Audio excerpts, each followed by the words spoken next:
Aujourd'hui, je suis au Jardin des Papillons à Unavir. Comme chaque année et jusqu'au 8 mai, on peut y admirer 40 espèces d'orchidées venues du monde entier. Des fleurs aussi belles que les papillons qui viennent les butiner. Le thème du Jardin des Papillons, c'est des papillons et des fleurs, une féerie de couleurs. J'aimerais profiter de ce milieu ambiant génial pour présenter les plus belles fleurs du monde.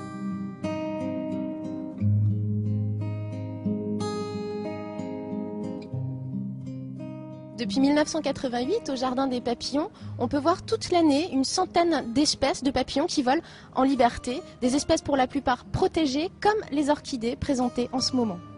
Les orchidées que nous présentons ici sont des espèces exotiques originaires d'Afrique, d'Asie et d'Amérique. Nous présentons des papillons de ces trois continents également et donc le milieu leur est parfaitement adapté.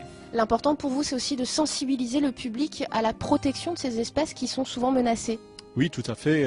Tout comme les papillons, certaines orchidées disparaissent à la vitesse grand V à cause de la pollution, à cause de la destruction des biotopes, à cause de l'utilisation inconsidérée des pesticides. Et malheureusement, nous perdons ces joyaux de la nature.